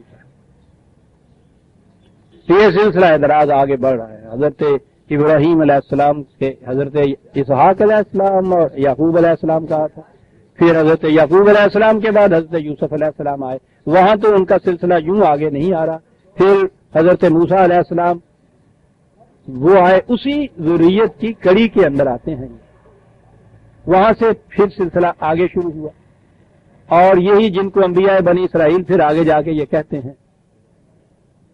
وہ اسرائیل کہتے اس لیے ہیں کہ حضرت یعقوب علیہ السلام کا لقب اسرائیل تھا. تو انبیاء بنی اسرائیل میں سے پھر آگے سلسلہ یہ چلا. اور اس کے بعد ذکر آتا ہے داؤد و سلیمان، بڑی شان و شوکت و سطوت و دولت و حشمت کے مالک انبیاء کرام. ویسے میں نے جیسا عرض کیا ہے، ہر نبی کے متعلق قرآن کہتا ہے کہ اس کو حکم عطا کیا، حکومت دی ہوئی تھی، ملک عظیم دیا ہوا تھا. کوئی بھی ان میں سے بھیک منگا خیرات کے ٹکڑوں سے پلنے والا نہیں تھا. لیکن ان کا تو خاص طور پہ ذکر ہے کہ دنیا کی تاریخ جو ہے اس کو وہ اپنے ہاں ان کا ذکر کرتے ہیں. تو جتنے بھی اولو العزم یعنی ان کے الفاظ میں شہنشاہ ہوتے ہیں ان میں لاتے ہیں یہ. لیکن یہ تو شہنشاہ بوریہ نشین تھے. بہرحال داؤد و سلیمان. اب یہاں پھر اور کس طرح اذ یعقمان فی الحرث اذ نفشت فیہ غنم القوم وکننا لحکمہم شاہدین. سلیمان اور داؤد بہت بڑی مملکت کے مالک، بہت بڑی عظیم حکومت ان کی. بات پہلے حضرت داؤد کے وقت سے شروع. عام ترجمہ اس کا ہوتا ہے اور پھر روایات میں نکل جائیے تو پوچھے یہ نہیں صاحب کہ وہ انہوں نے فیصلہ دیا کسی کے کھیت میں کسی کی بکریاں، کسی کی کھیت کو کسی کی بکریاں چر گئی آ کے، اور انہوں نے اس کے متعلق فیصلہ دیا. بات ہوئی، مقدمہ ہوا. اور فیصلے کے لیے بھی وہ جو سب سے اعلیٰ اتھارٹی ہے وہاں کا مملکت کا بادشاہ داؤد سلیمان، اور پھر وہ دو ہیں جن کا ذکر کیا گیا ہے. اور مقدمہ جو ہے میں نے کہا کہ وہ وقت بھی نہیں، اور کاہے کو وقت ضائع بھی کرنا. پتہ نہیں کتنے لمحے زندگی کے ہیں. تفسیروں میں جا کے دیکھیے پھر کیا کیا قصے بنے ہوئے ہیں. بننے ہوئے بات تو سمجھ میں نہ آئی کہ مقدمہ ان کے ہاں پیش ہو رہا ہے کہ صاحب ایلیاں بکریاں میرے کھیت چر گئی نے. بادشاہ سلامت فیصلہ کر. انہوں نے فیصلہ کیا. وہ کننا لحکمہم شاہدین. قرآن کہتا ہے ہم دیکھ رہے تھے کہ کس قسم کا فیصلہ دیتے ہیں. تاریخ سے پوچھئے کہ کیفیت کیا تھی. یہ بنی اسرائیل کی قوم حضرت موسیٰ علیہ السلام کے بعد ہی تھوڑے دنوں کے بعد ہی بڑی سرکش ہو گئی، بڑی بد لگام ہو گئی، منتشر ہو گئی ہوئی تھی. یہ جتنی خرابیاں کسی ایسی قوم میں جن کے پاس اقتدار یا قوت ہو لیکن وہ قوانین کی رسمیوں میں بندھی ہوئی نہ ہوں، جو کچھ ان کے ہاں ہوتا ہے اسرائیل میں، یہ بنی اسرائیل میں یہ کیفیت پیدا ہو چکی تھی. حضرت داؤد علیہ السلام نے جب زمانے اقتدار اپنے ہاتھ میں لی ہوئی تو یہ قوم اس حالت میں تھی. انہوں نے بھی اس کے لیے کوئی تدبیریں کی تھی. پوری طرح سے ابھی کنٹرول نہیں پایا تھا کہ سلیمان علیہ السلام آئے. اور ہسٹری بتاتی ہے کہ انہوں نے جو پھر اپنے ہاں نظم و نسق کیا ہے، اس قوم کے بڑے بڑے سرکش جو تھے، اپنی ہی قوم کے نہیں مملکت کے اندر بسنے والے سرکش حیاتین، ان تمام کو اپنے قانون کی زنجیروں کے اندر جکڑ لیا ہوا تھا. عزیزان من، عربی زبان کے محاورے میں نفشہ غنم کے معنی ہوتا ہے وہ ریوڑ جو گڈریے کی پرواہ نہ کرتا ہوا خود بخود ہی بکھر جائے اور جس کے کھیت کو چاہے خود چرتا پھرے، گڈریا جو جی میں آئے کر لے، قابو ہی نہ آئے، اسے کہتے ہیں نفشہ غنم. تو قرآن تو کہتا یہ ہے کہ اس جو حکمان فی الحر سے اذ نفشت فیہ غنم القوم، یہ خود اپنی قوم کے یہ جو سرکش افراد تھے رسیاں توڑا کے قانون خداوندی کے بھاگے ہوئے، کس طرح سے وہ قوم کی کھیتیوں کو چر رہے تھے، اس حالت میں داؤد آیا برسر اقتدار۔ ریوڑ کے ریوڑ آپ نے دیکھے نہیں ہے کس طرح سے قوم کی کھیتیوں کو چرتے ہیں، اور اس میں کیا بات ہے ان عربوں کی، کھیتیوں کو تو وہ ریوڑ بھی چرتا ہے جس کو گڈریا چراتا ہے، ایسا ریوڑ کہ جو گڈریے سے سرکش ہو کے بھاگ نکلے اور وہ کھیتیاں چرنا شروع کرے۔ عجیب قوم کی ہے اور عجیب الفاظ ہیں قرآن کے۔ ایک لفظ نے ساری بات واضح کر دی کہ غنم القوم کو چرتا کون جا رہا تھا، اور اس کے لیے ہے یحکمان۔ حکمہ و حکومت کے تو معنی ہی ہوتا ہے کہ کسی کو راستے سے ادھر ادھر ہٹنے والے بریوڑ کو راستے کے اوپر چلاتے چلے جانا۔ ہم دیکھ رہے تھے کہ کیا کیا تدابیر اختیار کی جا رہی تھی اس کے لیے۔ پہلے داؤد نے تدابیر اختیار کی، وہ ابتدا تھی، کتنی جلدی ان سرکشوں کو وہ اپنے قوانین کی زنجیروں میں نہ کس۔ فَفَهَّمْنَاهَا سُلَيْمَانَ، سلیمان نے ایک تو اپنے ہاں باپ کے زندگی کا تجربہ دیکھا، پھر اسی ماحول کے اندر اس نے یہ پرورش پائی، تو یہ فہم و ادراک میں ان سے آگے تھے، انہوں نے بات کو اچھی طرح سے سمجھ لیا، اور یہ تھے وہ آگے آئے گا کہ جنہوں نے ان شیاطین کو اپنی زنجیروں میں جکڑ لیا تھا، اور یہی تو تھے وہ غنم القوم کو چر جانے والے منحوس، یہ شیاطین۔ سلیمان کو اس کا زیادہ فہم تھا، تو علم کی بھی ضرورت ہے۔ وَكُلًّا آتَيْنَا حُكْمًا وَعِلْمًا، ویسے یہ یاد رکھو کہا ہے کہ یہ جتنے بھی آئے تھے یہ دھاندلی کی حکومتیں کرنے والے نہیں تھے، یہ مہاراج رنجیت سنگھ نہیں، حکم کے ساتھ علم بھی تھا، فہم بھی تھا، اور پھر وحی کی حدود بھی مقرر کیے ہوئے۔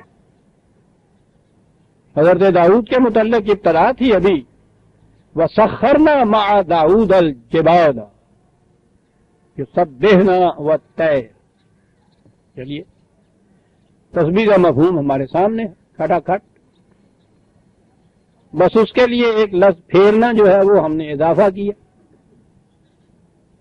تسبیح تو آ گئی، تو اب اس کے بعد جو یوں کرنا اس کو وہ پھیرنا ہوتا ہے نا، تسبیح کو پھیرا دینا انہیں۔ میں جیسے بتا چکا ہوں عربوں کے معاشرے میں تسبیح ہوتی نہیں تھی، اس کو تو بدھوں نے ایجاد کیا، وہاں سے عیسائی راہبوں نے لیا تھا، اور جب یہ صدر اول کے بعد آپ کا دین مذہب میں بدلا اور پھر تصوف آیا ہے شام کی ان خانقاہوں میں جو راہب کچھ مسلمان ہوئے تھے، تو انہوں نے اپنی وہاں خانقاہیں قائم کی تھی، تو 150 سال بعد حضور کی، تو یہ وہاں کی جو پرانی وہ راہبوں کا جتنے بھی تمام مسالک اور روشیں اور عبادت کے طریقے اور یہ ریاستیں اور یہ عبادتیں ان کے ہاں کی ریاستیں چلے، یہ سارے وہاں موجود تھے پہلے سے، یہ سارے آپ کے ہاں، پھر اتنا ہی فرق ہوا، وہ تصوف یہ اسلامی تصوف، وہ پیٹر یہ عبدالرحمان، وہ سوما یہ خانقاہ۔ اور جیسا کہ میں نے اس دن درس میں بھی کہا تھا، ان کے یہاں پھیرے لیتے تھے یہ طواف کر، وہ درشن کرنے جاتے تھے یہ زیارت کرنے جاتے، وہ بھجن گاتے تھے یہ قوالی کرتے، یہ ساری چیزیں جو تھیں انہی میں یہ تسبیح آئی۔ اب عربی زبان کا جو سبحہ تھا وہاں ہوئی تسبیح، تسبیح ہوئی وہ جو من کے پھر رہے ہیں۔ اب آپ کے آپ دیکھتے ہیں کہ سب سے زیادہ عابد زاہد متقی پرہیزگار جتنی لمبی بڑی تسبیح ہوگی اتنا ہی بڑا وہ جب 1000 دانے کی تسبیح تو ہم نے بھی دیکھی ہے، ڈھیر لگا ہوا تھا جیسے ایک یہ سپ بیٹھا آیا ہوں.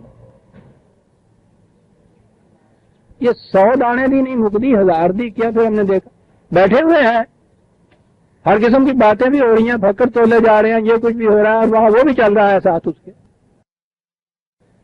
جی ہاں، آپ نے تو دیکھا ہوگا یہاں ادبوں کے یہاں بھی جا کے ان کے یہاں جیسے آپ کے یہاں چھڑی ہاتھ میں رکھتے ہیں نا، وہ تسبیح ہاتھ میں رکھتے ہیں اور وہ بھی چل رہی ہے، یہ کچھ بھی ہو رہا ہے.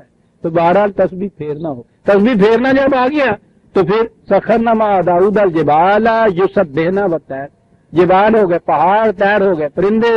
تو حضرت داؤد کے ساتھ پہاڑ بھی تسبیح کیا کرتے تھے، پرندے بھی تسبیح کیا کرتے تھے، یہ بھی تسبیح. تو سارے تسبیحیں پھیرتے تھے تو حکومت کون کرتا سی ہوتے تھے؟ انہوں نے حکومتیں تھے اللہ نے چلانا سی. سبح للہ، اپنے فرائض منصبی جو خدا نے مقرر کیے ہیں ان کی سر انجام دہی میں سرگرداں رہنا، ہر وقت مصروف عمل رہنا. ایک چکر ہے میرے پاؤں میں زنجیر نہیں چل رہے، ہر وقت مصروف عمل رہنا. انتہائی توانائی صرف کرنے کے ساتھ اگر ہو تو پھر سبا کا لفظ آتا ہے، پوری توانائی نہ ہو تو پھر یہ لفظ نہیں وہ بولتے. اور ان کے یہاں یہ جبال اور جبل جو ہے وہ بڑے بڑے سردار جو جن کے جھنڈے گڑے رہتے تھے، متمکن ہوتے تھے، جن کو کوئی اکھیڑ نہیں سکتا تھا، سخرنا، ان کو بھی مسخر کر دیا داؤد نے. یہ تھے وہ غنم قوم جن کو اس طرح سے مسخر کیا. اور ان کی اب کیفیت یہ ہو گئی کہ داؤد کے ساتھ جس طرح سے یہ اپنے فرائض منصبی کے سر انجام دہی میں دن رات مصروف عمل رہتے تھے، وہ بھی ان کے ساتھ رہتے تھے. اور یہ والطیر وغیرہ تو ان کے قبیلوں کے نام تھے. نہایت تیز رفتار گھوڑے پالتے تھے یہ، اور یہ قبیلہ تھا طیر کا. ہسٹری بتا رہی ہے یہ تیز رفتار گھوڑے پالنے کی وجہ سے، یا ان کا نام اس وجہ سے ہو گیا ہوگا اور یا ان کی وجہ سے گھوڑوں کو تیز رفتاری ہوگی. بہرحال یہ وہ تھے، یہ بڑے بڑے سردار جن کے جھنڈے گڑے ہوئے تھے. اور اس زمانے میں تو آپ جانتے ہیں جبکہ یہ فوج کی نقل و حرکت کے لیے یہ وہیکلز نہیں تھے، جہاز نہیں تھے، یہ چیزیں نہیں تھی، تو گھوڑا تو بہت بڑی چیز تھی. قیمت تو آج بھی اس کی بڑی ہے، ابھی اہمیت بھی اس زمانے میں تو سب سے بڑی اہمیت تھی. اور پھر اس طرح سے باد رفتار گھوڑے جو ہیں پرندوں کی طرح اڑنے والے گھوڑے، بڑی اہمیت تھی. جس قبیلے کے پاس یہ کچھ ہوتا تھا وہ چھایا ہوا ہوتا تھا. کہا کہ یہ بڑے بڑے جو سردار بیٹھے ہوئے تھے پہاڑوں کی طرح ڈٹے ہوئے، اور یہ اس قسم کے قبائل جو اتنا سامان جنگ لیے ہوئے بیٹھے تھے، مسخر ہو گئے ہوئے تھے. جناب تسخیر کے معنی پھر تابعہ فرمانی نہیں تھے، بلکہ ان کے ساتھ جو سبحنا، خدا کے مقرر کردہ فرائض منصبی کی سر انجام دہی میں سرگرم عمل رہتے تھے. وَكُنَّا فَاعِلِينَ، یہ سب کچھ ہمارے پروگرام کے مطابق ہو رہا. یہ حکومت دی اس لیے گئی، یہ فہم و ادراک دیا ہی اس لیے گیا. وَعَلَّمْنَاهُ صَنَعَةَ لَبُوسٍ لَكُمْ لِتُحْصِنَكُم مِّن بَأْسِكُمْ. اور پھر تمہیں پتہ ہے کہ اور کیا بات داؤد نے یہ کی تھی. اب اگلی بات یہ آگئی، زرہ سازی کا علم، زرہ بنانے کا. آج تو جنگ کے اندر یہ زرہ چھوڑ کے آپ کے یہاں کے قلعے کی دیواریں بھی محفوظ نہیں رکھ سکتی، لیکن اس زمانے میں جب صرف تیروں تلواروں سے جنگ ہوتی تھی، زرہ بڑی چیز نظر آتا ہے کہ اس سے پیشتر یا تو اس انداز کی زرہ ہوتی نہ ہوگی، ہوتی ہوگی تو انہوں نے کوئی خاص زرہ جو ہے، یعنی یہ ہے جو قرآن نے کہا کہ ان کو علم بھی عطا کیا گیا ہوا تھا، فہم بھی عطا کیا گیا ہوگا. وہ بیٹھے ہوئے تسبیحیں نہیں پھیرا کرتے تھے، وہ بیٹھے ہوئے یہ بھی سوچتے تھے کہ کس قسم کی زرہ ہونی چاہیے جو محفوظ رکھ سکے تم لوگ. سنا تھا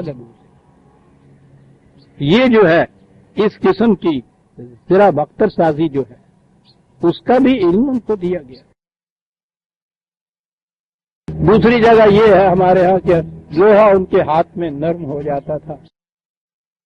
چلیے صاحب، حضرت داؤد علیہ السلام کے جو معجزے گرائے جاتے ہیں ہماری تفسیروں میں، اس میں یہی بھی کہ جس لوہے کو ہاتھ میں لیتے تھے وہ موم ہو جاتا تھا، پتہ نہیں اپنی تلوار کیویں بج رہی تھی انہوں نے پتا تھا. اب یہ سارے لوہار جتنا کو یہ بتاتے ہیں ذرا سوچئے تو صحیح, یہ بھی تو سخت لوہے کو پتہ نہیں کیا کچھ کرتے ہیں, اب کیا کچھ اس سے بن رہا ہے. بھئی یہاں تو سوائے اس کے کہ معجزہ کرامت کہنا بڑا ہی آسان ہے, اس میں عقل و فکر کو دخل نہیں نہ دینا پڑتا. اللہ کراؤ سی انہیں دیکھو ہو جانے جی کس طرح ہوں سی معجزہ ہوں سی کس طرح ہوں تو اسے معجزہ نہ ہوتا ہے. معجزے میں پوچھنا کیسے ہو جاتا تھا, یعنی بجائے اس کے کہ یہ کہہ کہ ہماری سمجھ میں بات نہیں آئی نہ,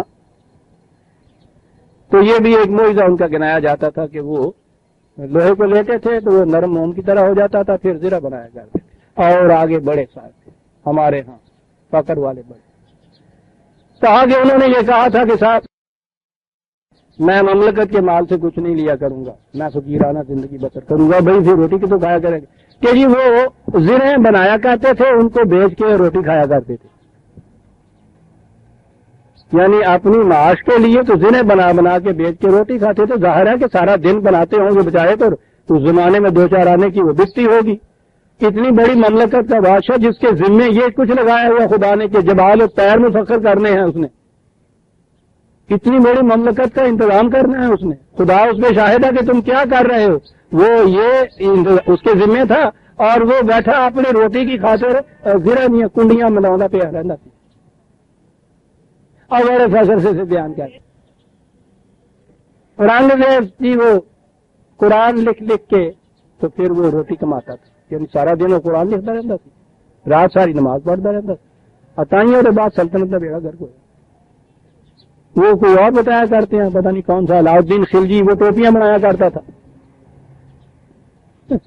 بڑے فخر سے یہ کچھ کہا کرتے.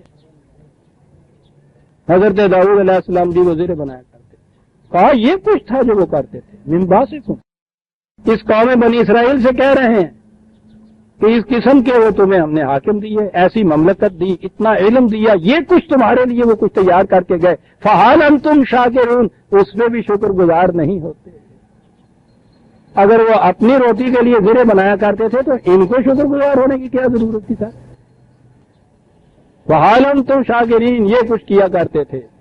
اور پھر آگے والے سلیمان اور ریح آصفن, وقت ہو گیا, یہ فرماتے ہیں 10:15 بجے تک کی ہے, اسے ہم آئندہ لیں گے. سورہ الانبیاء کی آیت 80 تک آ گئے ہم, 81 سے عزیرہ نمان اگلے درس میں لیں گے. ہم نے پچھلی دفعہ بات اٹھی تھی کہ وقت بدل دیا جائے